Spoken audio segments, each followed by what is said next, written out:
Merci beaucoup pour votre invitation surtout. Et alors j'ai décidé ce soir de parler de la paracha. Les choses qui m'ont beaucoup intéressé, comme je vous ai dit, c'est le sujet des vêtements. Ça veut dire qu'on voit une caractéristique, une métaphore qui passe à travers un élément qui est les vêtements. Et ça commence déjà lorsque les frères ont vendu Joseph. Et on connaît l'Echouvenim Keren ou l'Ishmaélim. On va vendre Joseph aux Ishmaélites lorsque les frères ont décidé de débarrasser de Joseph. Ve'adenu al tibo, mais c'est impossible, on ne va pas tuer, on ne va pas mettre notre main à notre frère, on ne va pas lever les mains à notre frère. Et il y avait un caravane d'Ishmaélites, et ils ont fait sortir Joseph de la pluie, d'une fosse. Vaimkiru et Yosef la Ishmaélim, ils ont vendu Joseph à cette caravane des Ishmaélim, Esrim Kasef, et la somme était Esrim Kasef. Les choses qui a levé ma curiosité, que lorsque plus tard on regarde la Bible et on voit que Amos il rappelle de ce qui s'est passé. Kohamar Hashem, Ashlosha Piché Israël. C'est ainsi Dieu a dit. Il mentionne les Piché Israël, oui, les crimes. On peut dire pécha, c'est un crime que le peuple d'Israël ont commis. Al-Mukhram Bakesef Tzadik, qu'ils ont vendu un tzadik pour l'argent. Alors les tzadik, il s'agit de Joseph. Ve'evion ba'avour na'alaim, les pauvres pour les chaussures. Et il est intéressant de trouver des Pirkei de Rabbi Eliezer sous ce verset. Machuto la Ishmaelim be'esrim kasef. Alors les frères ont vendu Joseph pour 20 pièces d'argent.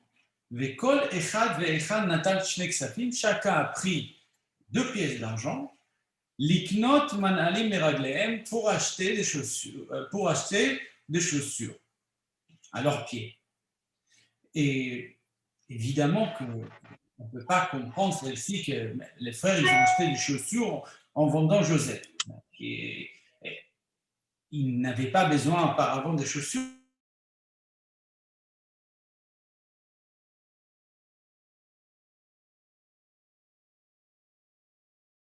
Monsieur, on ne vous entend pas. Vous réactivez. Ah, c'est bon? À partir de quel moment tu ne m'as pas entendu? Alors, ça veut dire qu'il y a ici autre chose. Lorsqu'il y a cette métaphore de la vente de Joseph pour acheter des chaussures, cet argent qui a été partagé. Et les chaussures, ça veut dire que c'est quelque chose qui vient symboliser la force de Joseph. Ça veut dire qu'il y avait des caractéristiques, un caractère, il y avait des vertus en Joseph qui est différent et qui fait en lui une force qui chez les frères n'ont pas. Dans la paracha de cette semaine, on va voir aussi des métaphores comme ça. Les moments que les frères vont rentrer à la terre, en Israël, le pays de Canaan, pour dire à Jacob, leur père, que voilà, Joseph est vivant, ils donnent à chaque frère un tenue, et on voit qu'il y a un Benjamin, il a donné 5 tenues. Et aussi, ce n'est pas au hasard, c'est quoi cette sens, c'est quoi ce tenue? Les tenues, ça nous rappelle la tenue que Joseph a reçue de son père. Mais quelle est l'essence de celle-ci? Alors, pour comprendre cela, on va commencer et d'essayer de comprendre quelle est la particularité de Joseph. Alors, 17. je vous rappelle lorsque Joseph a fait ses rêves et il raconte à ses frères, on rassemble des gerbes, oui, des gerbes, ils étaient dans les champs, ils rassemblent des gerbes, du blé, on va dire, et on se trouve dans le champ, et on forme des gerbes dans le champ, et la gerbe que moi j'ai formée, elle tient debout, elle se lève, elle tient debout, mais les gerbes que vous avez récoltées, ils vont s'incliner à ma gerbe. Et on connaît la métaphore que le frère dit, mais comment c'est possible que nous, on va incliner devant toi, en plus c'est le fils cadet. Et le Midrash Rabbah, il dit, Atem konsim perot, va'ani kones perot. Ça veut dire, l'ichnos, ça veut dire, c'est rassembler. Vous rassemblez des fruits, vous récoltez des fruits, et moi aussi, je fais la même chose. Chez la femme markivim, mais la vôtre, ils vont décomposer. Véchéli, on dit, mais la mienne vont garder leur existence, vont rester début. Et on voit ça déjà, c'est intéressant ce Midrash Rabbah, parce que lorsque nous lisons les versets qui racontent ce rêve, on voit, lorsqu'il se trouve dans le champ, et Joseph, il dit que la gerbe que j'ai récoltée tient début, c'est écrit, Bine Kama Alumati. Kama Alumati, qu'est-ce que ça veut dire Kama? Kama, elle tient début, elle se lève, mais aussi la chambre Kiyum, ça veut dire une existence. Une existante. Et Tesubena, mais vos gerbes, c'est écrit que leurs gerbes, Tesubena Alumotechem.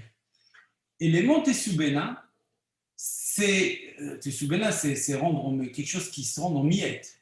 Ça veut dire que le gerbe que vous avez ne veut pas tenir debout.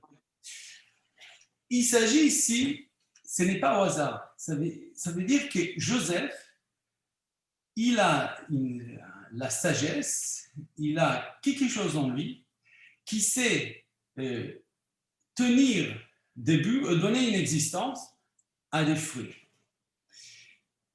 Pour essayer mieux comprendre ça, j'ai rien dit encore, mais je voudrais aller approfondir cette idée.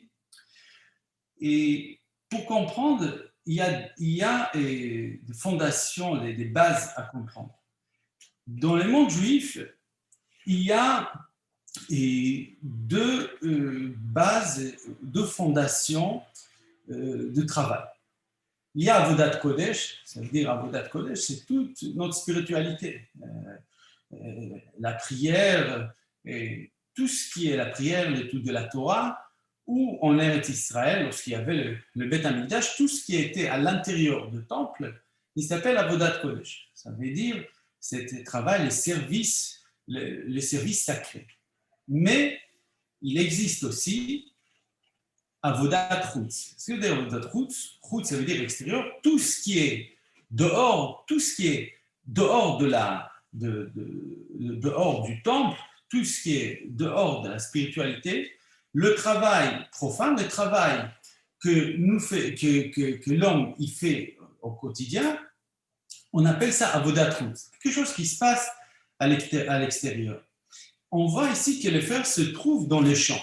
Le champ, c'est le travail de la vie matérielle, c'est de l'extérieur, mais tout le monde rassemble leur récolte, mais il y a une récolte qui tient. Quelle est la récolte qui va tenir? C'est la récolte de Joseph. Pourquoi? C'est en fait le travail extérieur, le travail qui est extérieur, c'est la forme de choses. On dit c'est la forme. Le travail de la spiritualité, c'est les buts où arriver. Ça veut dire que Joseph, il sait comment être dans le champ et ramasser les fruits vers l'intérieur, ça veut dire vers la spiritualité. Ça veut dire que Joseph avait cette particularité de vivre, de travailler à l'extérieur, de vivre le monde qui est profane, de savoir comment vivre dans ce monde-là, mais ramener le monde profane à un monde spirituel. Et on le voit ça, c'est très intéressant de regarder un Rashi lorsqu'on raconte dans les Sefer Shemot, les Parashat Shemot, l'histoire de Jacob et ses enfants qui arrivent en Égypte. Vaï konef et Yotzeach Yaakov, c'est le début de Sefer Shemot. Vaï konef et Yotzeach Yaakov Shidim Nafesh, ça veut dire que la famille qui est arrivée en Égypte était de nombre de 70 âmes, Yosef aya b'Mitzrayim, et là, il nous raconte que Yosef était en Égypte. Et Rashi, là-bas, il dit, Hu Yosef, haro'et son echav, oui, c'est Joseph qui était son aviv, Hu Yosef, haro'et son aviv, c'est Joseph qui était le berger des troupeaux de son père, Hu Yosef shaya b'Mitzrayim, il s'agit de Joseph qui était en Égypte, Venasa melech, et il est devenu roi, Ve'omed betzidko, et il restait toujours tzaddik. Ça veut dire quoi? Ça veut dire que c'était un homme qui était berger, c'est un travail extérieur, c'est un travail du champ. C'était un homme qui était en Égypte. En Égypte, c'est une culture qui est différente de celle qu'il a vécue au sein de sa famille. Il est devenu roi, mais bien qu'il était entouré et qu'il a travaillé des choses qui étaient loin de Shtetl, de Yeshiva, mais il restait tzaddik. Ça veut dire qu'il avait cette force de vivre on va dire aujourd'hui la vie normale de le monde, dans la rue, et travailler, mais garder toujours son identité, sa spiritualité. Et c'est là, et dès le début, ça veut dire le rêve, en fait, on peut dire là que le rêve de Joseph, ce n'était pas seulement que les frères ils vont prosterner, non, ça veut dire qu'il sait comment tenir les fruits, ça veut dire qu'il sait comment garder les fruits de l'identité, même qui se trouvent à l'extérieur, par rapport à ses frères qui n'ont pas cette particularité, cette force. Et on voit que Joseph, c'est lui qui rassure le père et qui lui dit Al tira mirda mitzrayim, ne pas peur de descendre en Égypte. C'est Dieu qui dit à Jacob Al tira mirda mitzrayim, n'aie pas peur de descendre en Égypte. Ve Yosef yashit yado ala necha, Yosef mettra ses mains sur vos yeux. Ça veut dire les yeux, c'est-à-dire c'est lui qui va guider le peuple pour arriver en Égypte. Les yeux, c'est notre guide. Il nous montre le chemin. Et Joseph, il a cette force-là de guider le peuple d'Israël dans la diaspora, tout en gardant notre identité et notre particularité et spirituelle. Bien que nous sommes autour de nous, on vit dans une autre culture et dans un autre monde. Et les sujets de chaussures. Je vous ai dit qu'est-ce que ça veut dire qu'on a vendu Joseph pour les chaussures et pourquoi on n'avait pas besoin de chaussures auparavant. Et nos sages, c'est écrit dans plusieurs endroits, et nos sages, ils nous expliquent cette métaphore. Et d'abord, Joseph aussi, il avait d'autres particularités qui s'écrit Vehu Na'ar. Qu'est-ce que ça veut dire Vehu Na'ar? Et Shaya Ose Maase Na'arut, ça veut dire qu'il se comportait comme un adolescent. Metaken Besaro, ça veut dire il jouait, il rongeait ses cheveux. Mais Mashmesh Ve'enav, il touche, voilà, il se fait beau. Kidesh Yenira fait pour qu'il plaire, qu'il sera beau aussi à l'extérieur. Ramim il dit évidemment que cette beauté, ce n'est pas seulement pour dire qu'il veut se faire beau toujours, non, c'est pas ça. C'est une beauté extérieure qui est aussi la symbole de l'intérieur. Cet enseignement, c'est dans les Rachis, ça me rappelle un petit peu les Hébreux, les Juifs, il n'y a pas longtemps, on a passé la fête de Hanouka. Ça veut dire que je pense qu'il n'y avait pas un problème avec une culture, une autre culture. Ça veut dire comme les cultures grecques, d'autres philosophies. Comme nous vivons aujourd'hui en France, on s'intéresse à la culture, à la littérature. Mais il s'agit ici d'une beauté, ça veut dire qu'on peut voir ça à l'extérieur, mais l'intérieur, il doit être gardé. L'intérieur, ça ne doit pas influencer ce qui nous sommes en tant que juifs, en tant qu'hébreux. Quel est le symbole de chaussures? Quel est le symbole de chaussures? Et ça, c'est très intéressant. Lorsqu'on parle de chaussures dans la Torah, lorsque Moshe il est devant le buisson ardent, qu'est-ce qui est écrit? Shalna alecha ma'al raglecha. Dieu lui a dit, enlève tes chaussures, car l'endroit où tu te trouves, Admat Kodesh, la terre est sainte. Ça veut dire que tu ne peux pas rester avec les chaussures. Ça veut dire que les chaussures, ils séparent entre l'homme et la terre. Et même dans les temples, lorsque les Kohen a servi dans les temples, il a enlevé les chaussures. Pourquoi? Parce que la terre était sainte. Lorsqu'il y avait aussi cette apparition à Josué, après à Jéricho, lorsqu'il était à Jéricho, Dieu lui dit Shal na'alcha me'al raglecha, kamakom asher ata omed kadosh. Aussi, enlève tes chaussures car cet endroit est saint. Évidemment, la terre, c'est le symbole du monde matériel. Le monde matériel le plus épais, la terre. Et les chaussures nous séparent entre le monde matériel qui peut influencer à notre spiritualité. Ça veut dire on met les chaussures. Mais Joseph n'avait pas eu besoin de chaussures. Pourquoi? Il pouvait marcher avec pieds nus. Parce qu'il savait comment prendre ce monde matériel, le monde au quotidien, le monde qui était autour de lui, et l'amener dans la direction de la spiritualité. C'est-à-dire on peut vivre la réalité de la culture, tout ça, tout en restant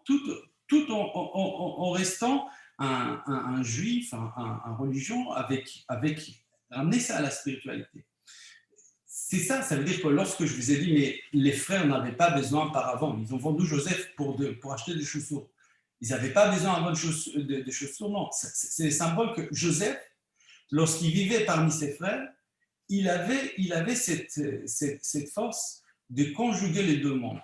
Le monde spirituel et le monde matériel. Ramener le monde matériel vers la spiritualité. C'est aussi un petit peu la particularité de son père Jacob. Ce n'est pas au hasard qu'il appelle Israël. Israël, c'est exactement ça. Parce que Jacob, on le voit, il a étudié 14 années dans les Beth HaMikdash de Shem Va'ever. Oui, Yaakov était Ishtam Moshe Voalim. Mais à un moment, il y avait un moment qu'il a été pendant 20 ans, il me semble, il a travaillé, lorsqu'il travaillait chez Laban, son beau-frère, le moment qu'il a bâti ça, il a construit sa famille, il a été un berger. Ça veut dire qu'il a acquis ces deux mondes-là. À la priori, normalement, Esav et Jacob devraient former ce monde de Ésaü était un homme qui travaillait dans les champs, Ishta et Issadé dans les champs. Jacob était Ishta Moshe Voalim, c'était un homme qui était installé dans la tente, ça veut dire dans l'étude. Et Esav qui était ce travail profane, travail d'extérieur, et c'est complété avec le monde spirituel de Jacob. Ça veut dire on amène le monde profane vers la spiritualité. Mais on le voit que Ésaü, à la fin, ce n'est pas au hasard que Jacob, la maman, elle décide que Jacob il va prendre cette bénédiction. Et la bénédiction de Jacob était aussi dans le sens aussi matériel, pas spirituel. Et je reviens vers notre sujet dans notre paracha. Et là j'ai essayé d'expliquer les métaphores par avant, que la particularité de Joseph, à travers ces métaphores de Bemocham Tzadik, on a vendu un tzaddik pour le chaussure, pour comprendre c'est important dans le monde juif.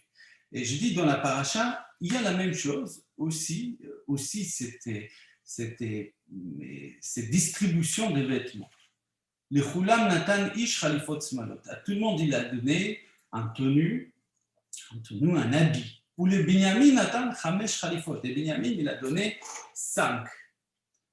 Pourquoi Binyamin a donné 5? Quelle est la particularité de Binyamin? C'est intéressant parce que dans la Gemara, bien que ce n'est pas le sujet du jour, mais dans le Talmud, Masechet Megillah, et page 16, feuille 1, Amar Rabbi Benjamin Bar Yefet, Ramazlo She'atid Ben Latzet Mimeno.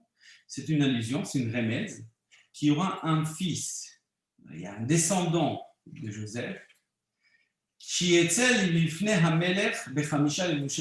sortira devant le roi avec les 5 habits. Chez les Neymar, comme on voit, où Mordechai Yatzam Lifnei Hamelech Belevush Malchut. Mardoché était les descendants de Joseph, étaient des descendants de Joseph, et il est sorti, non, de Binyamin. On a dit qu'il a donné, Joseph, il a donné à Benjamin les 5 vêtements. Et les descendants de Benjamin, c'est Mordechai, parce qu'il était Ishemini. Et Mardoché, un jour, il va sortir devant les rois, avec les 5 habits, oui, les 5 habits des Malchut. Mais il faut comprendre, évidemment, il faut qu'on comprenne l'essence de ces habits. Et ça va sur un petit peu la même direction.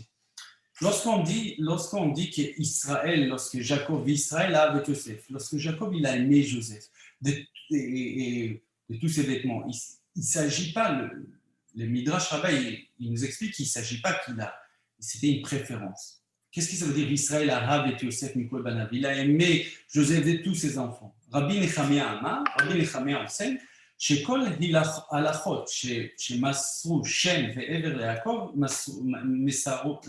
מסרן לו. Ça veut dire que tout ce qu'il a appris par avant Jacob, il a enseigné Joseph. Ça veut dire cette métaphore des habits, que cette tenue que Jacob, il a donné cette tenue pour laquelle il était vendu, que les frères ils ont soupçonné d'être l'enfant qu'on préfère. Non, Midrash Rabbah dit qu'il a enseigné tout ce qu'il a appris par avant, dans les Beth Midrash des Shem Va'ever. Et là, c'est intéressant de voir l'histoire de cette tenue de Joseph d'abord. C'est Kouton et Passim, cette tenue de Joseph. Et le Midrash nous enseigne, c'est quoi cette Kouton et Passim?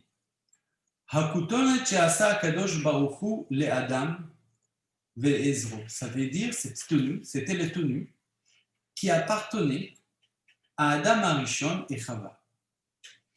Et après cette tenue, on va expliquer qu'il est l'essence qui était la tenue d'Adam et Chava, évidemment. Et cette tenue, elle est arrivée chez Esav de Nimrod. Esav, il a pris un Nimrod. Et cette tenue qui était la tenue d'Esav, parce qu'on apprend lorsque Rivka Rebecca a déguisé Jacob pour prendre la bénédiction, pour rentrer chez son père pour prendre la bénédiction, elle a habillé des bigdei chamudot. Ça veut dire c'était ces vêtements-là en fait que Jacob était habillé pendant la bénédiction, et cet vêtement, il a transmis à Joseph. Ça veut dire qu'il y a une histoire, la tenue de Joseph que son père lui a donnée, ça vient d'Adam Arishon, et après, elle arrive chez Jacob pendant la brachot, parce que sa mère prend des sables, et lui, il va transmettre ce vêtement ces vêtements à Joseph. Les Chachamim dans le Midrash Rabbah, il donne une autre allusion. Passim, ça veut dire les rayures qu'il y avait sur cette tenue, il est dit, c'est une nominative, c'est comme ça qu'on dit. Passim, c'est quoi? La lettre Pei, ça dit Potiphar, vous savez, il y a l'histoire, il était chez Potiphar, Joseph, quand il était en Égypte. La lettre Samer, c'est Socharim, ça veut dire les marchands. Oui, les marchands, il a été vendu de main à main. La lettre Yud des mots Passim, c'est l'Ishmaélite, parce que c'est l'Ishmaélites qui l'ont acheté. Et la lettre Mem, c'est les Midianites. Ça veut dire que la tenue que Joseph avait lui a protégé Joseph lorsqu'il était en Égypte, lorsqu'il est passé des mains en main, de l'un à l'autre, et jusqu'à arriver en Égypte. On comprend l'histoire de cette tenue. Mais quelle est l'essence qu'on peut quel est l'essence, quel est le rôle de la tenue de Joseph. Et là, on rentre dans un autre concept dans le monde juif, ce qu'on appelle avodat halevushim. Avodat halevushim. Alors, de quoi il s'agit? Le monde que nous vivons, le monde autour de nous, on le voit, et il nous semble que des fois, on peut penser que c'est la nature, c'est la force, elle a été créée par eux-mêmes. La nature est là, et la nature, c'est la force. Mais dans le judaïsme, la nature, tout ce qu'on voit autour de nous, c'est l'habit de l'étincelle de Dieu dans le monde. Ça veut dire que tout est caché, mais la raison de l'existence de toute chose, évidemment, notre existence, la plus petite chose, une feuille de la nature, c'est parce que Dieu il donne une vie à ça. Ça veut dire que l'homme, vous savez que Dieu il a créé le monde à partir des néants, à partir de rien. Et l'homme, l'homme il va créer, l'homme il va mettre à l'ordre à partir de ce qui a été créé. Et car on voit les choses existantes, on dit oui, mais ça existe par eux-mêmes. On n'arrive pas à imaginer la vie des dieux à l'intérieur. On dit oui, c'est comme ça. Mais en fait, lorsqu'on dit les vouchim, ça veut dire les habits. Ça veut dire que tout est habillé, tout est enveloppé. Et la même chose, c'est l'homme. L'homme à l'intérieur, il a son âme et il est enveloppé d'un corps et d'un peau. Et le travail de l'homme, ça veut dire les corps que nous avons autour de nous, c'est une forme. C'est quelque chose qui couvre notre monde intérieur. Le travail, c'est d'arriver vers nous, vers notre monde intérieur. Et lorsqu'on arrive à éplucher un petit peu, oui, c'est l'habit qu'on voit, l'habit que le monde est habillé, que nous sommes habillés, on arrive vers cette compréhension que tout est une raison. Dieu lui donne la vitalité, la vie à tout. Et là, ça m'amène à expliquer quelque chose que le Sfat Emet a dit à ce sujet-là. Je vais lire et je vais expliquer. Il dit qu'il y a Pnimiyut leolam echad, ça veut dire l'intérieur est toujours un, aval hamalbush mukhlaf lefi madragot ha'adam, mais les habits changent par rapport au stade que l'homme se trouve. Je vais dire comme ça. Les habits changent. Oui, si quelqu'un il est professeur, les habits, l'habit d'un professeur. D'accord. Si un homme il est policier, il habille comme un policier, comme un soldat, ou comme un juge, comme un écrivain. Et les habits, c'est une forme un petit peu de notre rôle. Mais ça ne doit pas changer notre monde intérieur. Ça veut dire que Joseph, il a changé les habits. Oui, il était esclave, il était enfant, il est devenu roi. Mais il y a une seule chose qui n'a pas changé. C'est son monde intérieur. Ça veut dire que Joseph avait ce secret, le secret d'habit, c'est que bien qu'il s'est trouvé dans des différentes circonstances, il y a une seule chose qui n'a pas changé, c'est le monde intérieur, c'est les valeurs et l'éducation et ce qu'il a reçu dès le début. On appelle ça un écoudar aplimite. Ça veut dire par le monde intérieur qui n'a pas changé en lui, il a réussi même de donner la lumière de ce qu'il est à l'extérieur. Et c'est l'histoire depuis, je dis, quand je vais revenir, qu'est-ce que ça veut dire que c'était l'habit d'Adam Arishon. Adam Arishon, il a fauté. Adam Arishon, les premiers hommes, Adam et Ève, lorsqu'ils ont fauté, les moments qui se trouvent dehors du jardin d'Éden, ça veut dire que c'est le premier exil. Ça veut dire que c'est Adam et Ève, et ils étaient exilés d'un endroit qui la spiritualité était entière. Parce que là, lorsqu'ils se trouvent dehors des jardins d'Éden, c'est là qu'on voit qu'ils se sont aperçus qu'ils étaient nus tous les deux. Ça veut dire qu'il y a le monde spirituel, cette divinité à l'intérieur d'eux, mais il y a autre chose ils ont la conscience qu'il y a quelque chose qui maintenant qui leur enveloppe. Et c'est en fait ces vêtements-là qui permettent à découvrir cette lumière intérieure en nous, ce que nous sommes, a été transmis jusqu'à Joseph. Et Joseph, c'est celui qui va nous enseigner comment vivre dans la diaspora. Pourquoi ? Parce qu'en Eretz Israël, à la terre d'Israël, c'est l'idéal. Ça veut dire l'harmonie entre le monde profane et sacré, et dont l'idéal doit fonctionner. Ça veut dire qu'il y a le Beth Amikdash, il y a ceux qui travaillent dans les champs, et on apporte dans le Beth Amikdash les dîmes, les prélèvements, les prémices, et tout est autour. Ça veut dire bien qu'il y a le monde profane, il y a une harmonie avec le monde spirituel. Dans les diasporas, ça va être beaucoup plus difficile.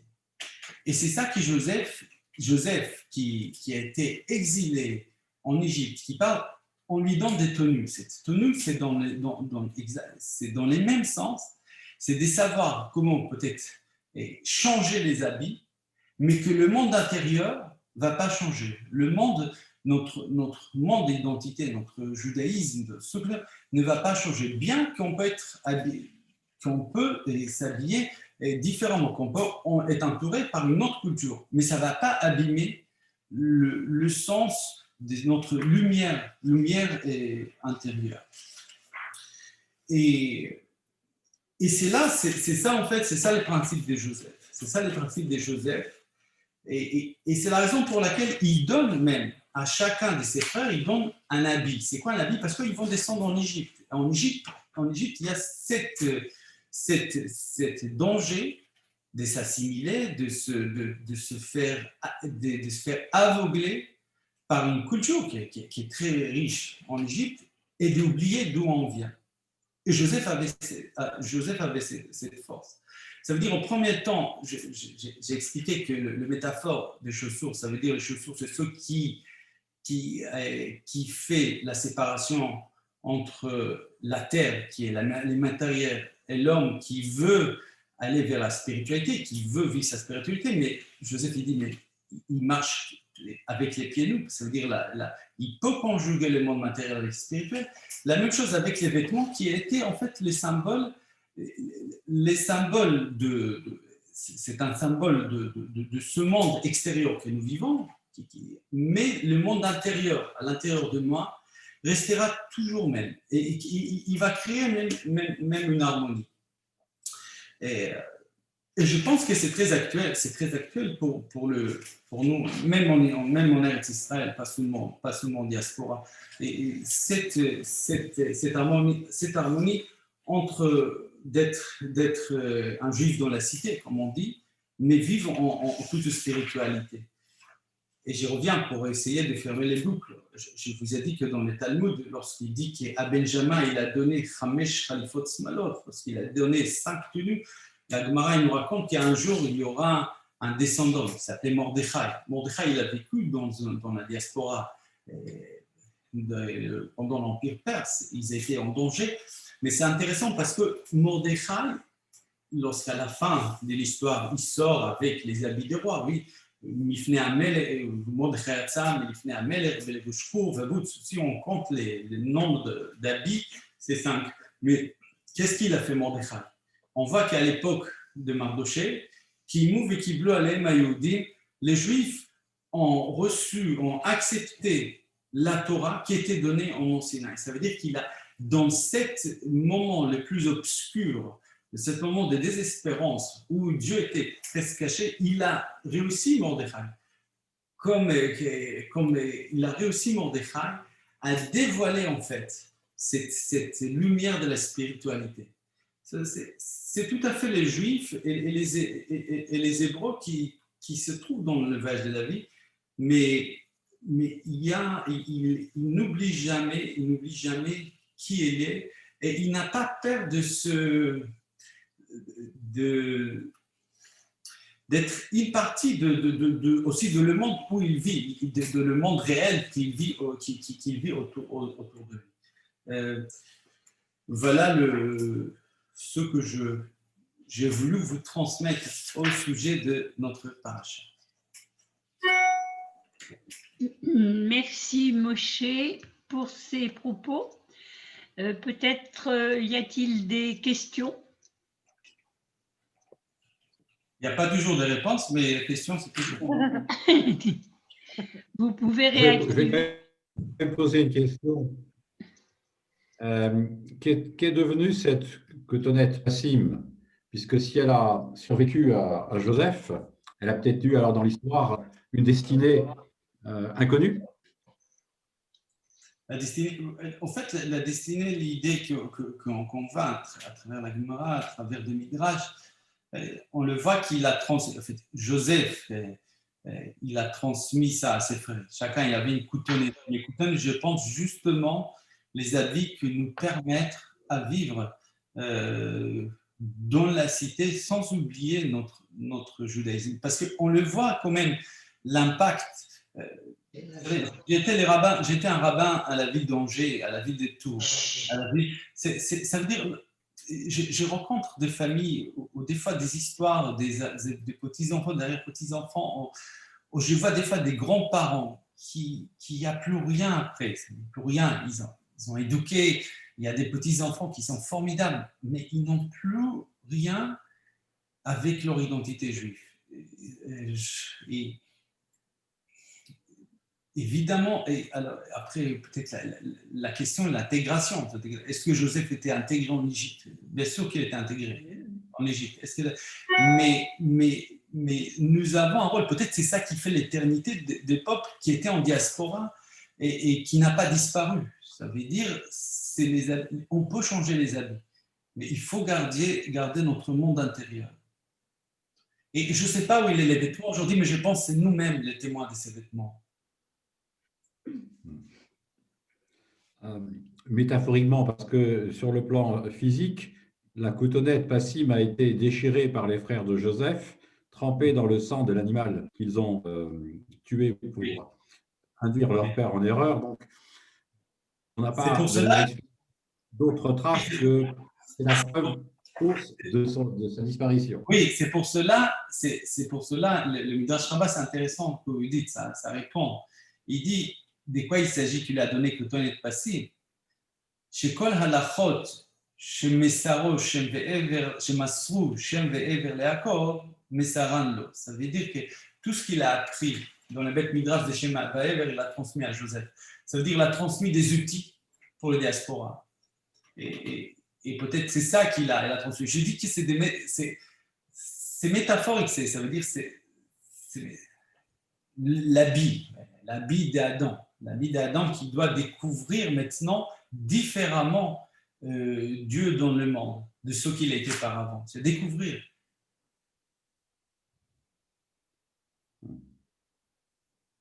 Peut-être il y a encore au-delà qui me vient à l'esprit. Votre mari, il a écouté Mon mari? Oui. Oui, bien sûr, il était présent. J'aimerais bien voir s'il a des choses à vous éclaircir. S'il a une idée à rajouter, quelque chose à éclaircir, c'est ce qu'il a entendu. Là, il s'est absenté. Vous voulez que j'aille le chercher? Non, c'est pas grave. Non. Je vais lui demander. Il vous enverra un mail. Ok. D'autres questions? Eh bien, il ne me reste plus qu'à te remercier une nouvelle fois. J'espère que ça vous a intéressé et que j'étais assez clair.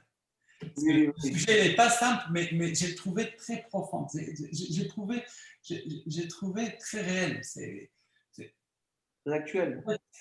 Oui, c'est la réalité de la vie. Ça veut dire qu'on peut aller à un extrémisme de spiritualité et c'est déconnecté du monde qui en fait, on ne doit pas.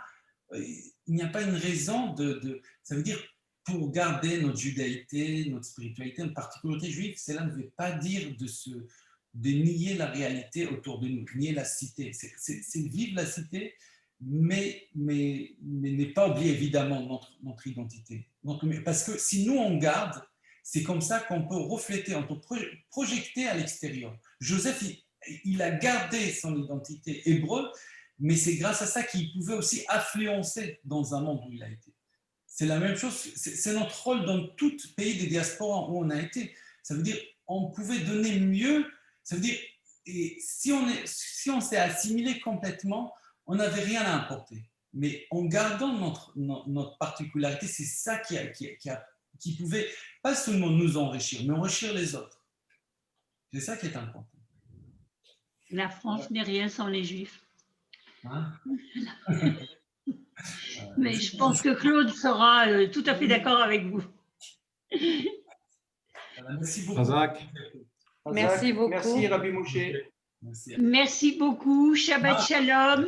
Merci beaucoup. Shabbat Shalom. Je ne vais pas vous tenir encore beaucoup plus, mais il y a un livre que j'ai trouvé par hasard il y a longtemps. Il s'appelle Les Richard Oemet. Ça veut dire c'est l'histoire de Rav Kook. Attends, on les voit là, ça va. Tu vois? Et c'est l'histoire vraiment de Rav Kook depuis qu'il est arrivé en Israël en 1920 à Yafo, il a été nommé. Et au début du livre, il y a l'histoire quand on vient de l'annoncer, la mort de Herzl.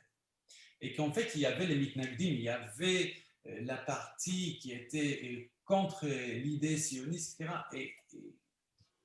Et on a demandé à Rav Kook de parler, et est-ce qu'il sera d'accord de faire un réseau funèbre à Herzl, honorer ça. Et il a été d'accord. Évidemment qu'il y avait beaucoup qui n'étaient pas contents, beaucoup des rabbinim en Israël qui n'étaient pas contents. Et là, il parle de Mashiach ben Yosef, parce qu'on sait qu'il y a deux messies.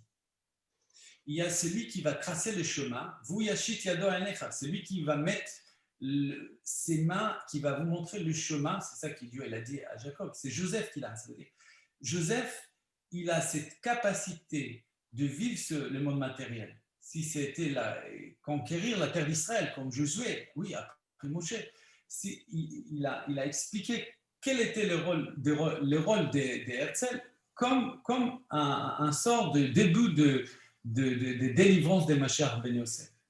Car évidemment, Mashiach ben David, ça va être la spiritualité. Et on voit qu'on a besoin les deux. Tous les prophètes parlent de ça. Voilà, merci, Shabbat Shalom, je vais apprendre plus que ça. Shalom, Rabbi Moshe.